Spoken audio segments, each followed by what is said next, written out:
कामयाबी।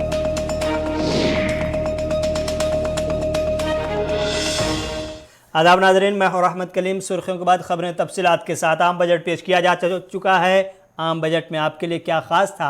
सुबह बजट पेश किया गया है। शायद अब तक के आपको मालूम हो चला होगा या आपने अंदाज़ा लगा लिया होगा कि आम बजट में आपके लिए क्या कुछ ख़ास था।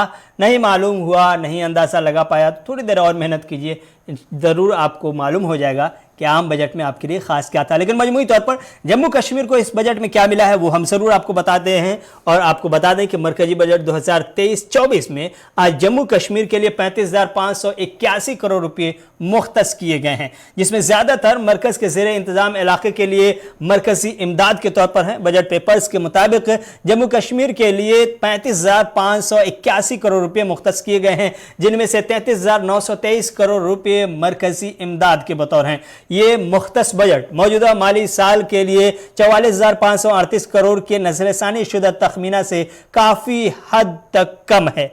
मरकज़ के ज़ेरे इंतज़ाम इलाके को दी जाने वाली मरकज़ी इमदाद व वसाइल के फ़र्क को पूरा करने और 9,486 करोड़ की खुसूसी माली इमदाद शामिल है। जम्मू कश्मीर इंतज़ामिया को कुदरती आफात के तदारुक के लिए ये रकम खर्च करनी होगी ताकि 2014 के सैलाब की वजह से तबाह होने वाले बुनियादी ढांचे की बहाली, श्रीनगर में डलनगी झील की तहफ़्फ़ुज़ और बहाली के लिए होने वाले अखराजात को पूरा किया जा सके।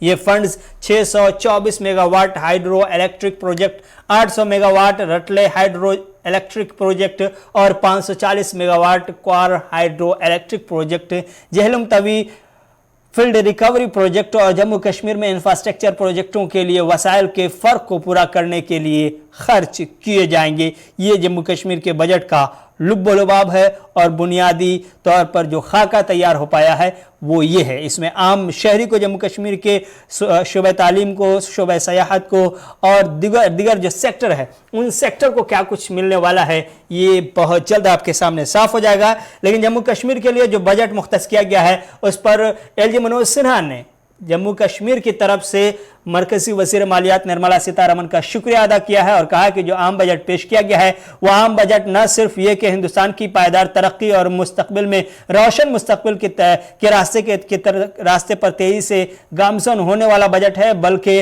इसमें जम्मू कश्मीर समेत मुल्क के तमाम तबकों को, तमाम रियासतों को ख़ास तौर से नज़र में रखा गया है। और उन्होंने कहा कि ये 5 ट्रिलियन का जो मिशन है उस मिशन को पूरा करने वाला ये बजट है।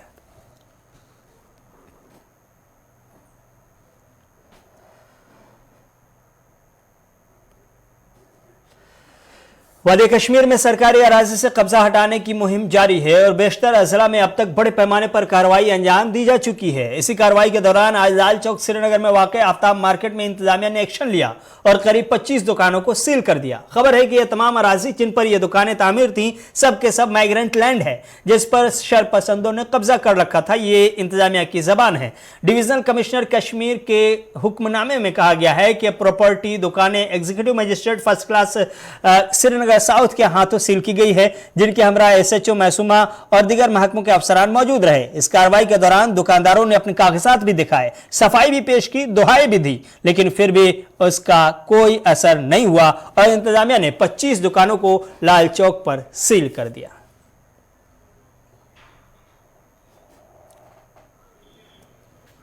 अगर इनलीगली, चलो इस म्यूनसिपल कमिश्नर थी इनलीगली, जिसने लिख के दिया है ये मेरे दुकानें हैं, ये रेंट देते हैं हमें यही बताइए ना आप। ये हमारे पास रसीद है, ये देखो ना आप।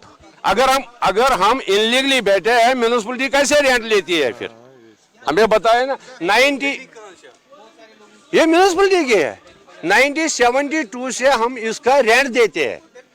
हमने रेंट के रसीद भी तहसीलदार को छोड़ दिए वहाँ। अह सुजुक ना तु तब यूर गई तल मे वन तुम अमिस फोर्स क्या हेको कर मे पता कह वुन तान कह दुतना दिमा लिखित ये वुच बस यह कमिश्नर साहब दिवान लिखित यम हसा मेन टैलेंट, यम हसा मेन किराएदार 1972 पे अचानक आय वनस तो नी सील कर तुम वो चीज गोडनथ गंडा सिंह कत 50 वरियन गंडा सिंह कहाँ था 50 साल जबकि ये दुकानें 1972 में बने तो ये इनका मकान जो ये सामने था इस मकान में ये रहते थे तो अगर हमसाय बनावी कह पानस सत इनलीगल सस बना इसने कैसे बनाने दिया फिर अस वो तुम पॉसिबल अगर गलत ठीक मगर तुम बाज़ाब्ता डॉक्यूमेंट तीन रेंट रसीद हावान अगर इनलीगल बिह तुम वन तो अचानक आई वन यल यमो दोप लगविक वो टैक्स पेयर नफर। ज़मीन कब्ज़ा ख़त्म करने की मुहिम आज बारामूला के परिहासपुरा में भी चलाई गई, जहां पर करीब 150 कनाल की अराजी पर सरकार ने कब्ज़ा वापस ले लिया है। इंतजामिया की जानिब से कहा गया कि इस जगह पर सबसे ज़्यादा अंसारी फैमिली और SSM कॉलेज सोसाइटी ने कब्ज़ा कर रखा है, जिसमें से अच्छी खासी अराजी पर से कब्ज़ा वापस ले लिया गया है। तहसीलदार संगपुरा ने इन तमाम अराजी को सोशल फॉरेस्ट्री डिपार्टमेंट के हवाले करने का ऐलान किया, जिस पर सरकारी तामीरात अंजाम दी जा सकती हैं। तस्वीरें उसी वक्त की है जब ये तामीराती काम जब ये इन्हदामी कार्रवाई की जा रही थी और ये पट्टन में बाज़ाब्ता तौर पर ज़मीन पर कब्ज़ा ख़त्म करने का जो मुहिम चलाई गई है परिहासपुरा में, वहाँ की ये तस्वीर है। और जो कॉलेज है, जो SSM कॉलेज सोसाइटी है, उसकी भी ज़मीन पर या उसने जो ज़मीन कब्ज़ा कर रखी थी उस ज़मीन से भी ये कब्ज़ा हटाया गया है, जिसकी तस्वीरें आप स्क्रीन पर इस वक्त देख रहे हैं।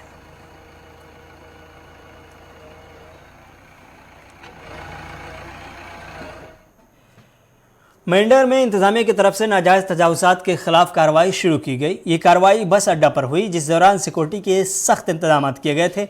SDM का इस मौके से कहना था कि ये कार्रवाई कुछ दिनों तक जारी रहेगी, क्योंकि अभी कई ऐसे इलाके हैं जहां लोगों को नोटिस दिया गया है और वहां सरकारी अराजी से कब्ज़ा हटाना बाकी है, लेकिन बेशतर मकामात से सरकारी कब्ज़ा ले लिया गया है और जो अवामी कब्ज़ा था उसे ख़त्म कर दिया गया है।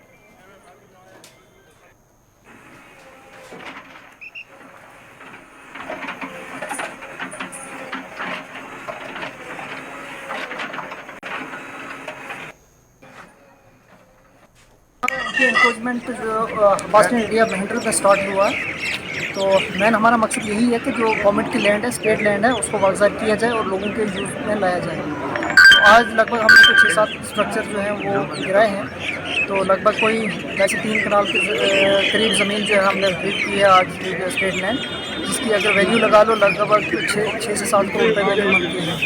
तो आज हमने बिल्कुल वही स्ट्रक्चर पकड़े जो विच वर फ्री फ्रॉम ऑल इनकम्प्रेंसेस। तो अभी हमारी बाकी एक एक्सरसाइज चल रही है, जिसकी अगर कोई अलॉटमेंट है, कैसे है, उसमें लीगलिटी कितनी है, अगर ज़रूरत पड़ती है उसको एंट्रेंस एक्सपेंड करने की, व्हाटसोएवर जो हमारा एक प्रोसीजर चल रहा है वो हम अभी कर रहे हैं अपने लेवल पे। तो एनी हाउ जब वो हमारा प्रोसीजर 1 वीक लग जाएगा, उसमें वो सारे प्रोसीजर कंप्लीट हो गए और जिस चीज़ का इलीगल यहाँ पे बना हुआ है स्ट्रक्चर, इसमें वो जो है कोई भी इसमें हम डिफरेंशियल ट्रीटमेंट नहीं करेंगे, तो सबको हम स्टेट लैंड से जो है कोई सिलेक्टिव नहीं रहेगा। एज सच हमने किसी को ना ही फेवर किया है और ना ही इंशाल्लाह आगे करेंगे। जो भी पाया जाएगा स्टेट लैंड पे, क्योंकि हमें देखो बेसिकली हमारे पासलैंड एरिया जो है अगर 15-16 कनाल ज़मीन थी, आज की डेट में कोई 6-7 या 8 कनाल सुकुड़ के रह गई है। सारी साइड में इंक्रोचमेंट्स हुई हैं, वो अगर हट जाएंगी तो बस स्टैंड भी पब्लिक के ही काम आएगा, हमारे काम भी आएगा। लेकिन यही है कि जो चीज़ पब्लिक के यूज़ की है, पब्लिक इंटरेस्ट की है, वो किसी एक पर्टिकुलर बंदे के फ़ायदे के लिए हम इसको वो नहीं रहे। इधर बोनियार में सरकारी अराजी से कब्जा हटाने की मुहिम करीब 92% मुकम्मल हो चुकी है। सिर्फ 8% वो इलाके हैं जो रेड जोन करार दिए जाते हैं। तहसीलदार बोनियार विक्रमजीत सिंह ने आज की कार्रवाई के सिलसिले में बताया कि आज फुटपाथ वाले हिस्से को खाली कराया गया है, क्योंकि फुटपाथ पर लोगों ने कब्जा कर रखा है, उस पर अपनी दुकान और स्टॉल लगा रखी है, जिसकी वजह से लोगों की आमदोरफ्त में काफ़ी दिक्कतें पेश आती है। ये वजह है कि आज फुटपाथ पर से कब्जा हटाने की कार्रवाई बोनियार में अंजाम दी गई है।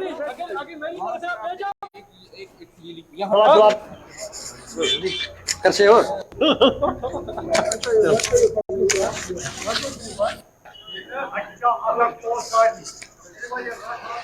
सर बेसिकली हमने यहाँ 92% जो स्टेट लैंड है वो रिट्रीव की है, और उसमें सिर्फ जो 8% बचती है वो रेड जोन एरिया बचता है, जिसमें कुछ शॉप्स हैं और कुछ मकानात हैं।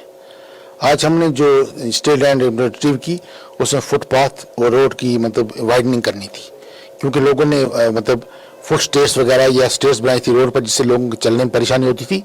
उसको देख के हमने ये मतलब ड्राइव शुरू की ताकि हम लोगों के रास्ता मतलब क्लियर कर सकें और स्टेट लाइन जो भी है निकल सकें। आगे आने वाले दिनों में हम सोचते हैं अगर कोई फॉर्मल ऑर्डर आता है मतलब एनक्रोचमेंट हटाने का मकानों को या दुकानों को, हम वो भी करेंगे। सर ये पूरे बुनियाद में है, हमने पहले कांच लाइन निकाली है, कुछ रोशनी लाइन निकाली है, बड़े बड़े गाँव से निकाली है सर।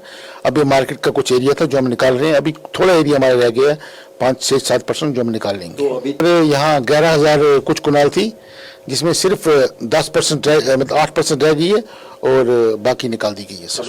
जी सर, लोग काफ़ी कोऑपरेट कर रहे हैं। यहाँ कुछ प्रॉब्लम्स ये रही हैं कि NHPC के साथ भी इनका कुछ मतलब पहले से प्रॉब्लम्स रही हैं।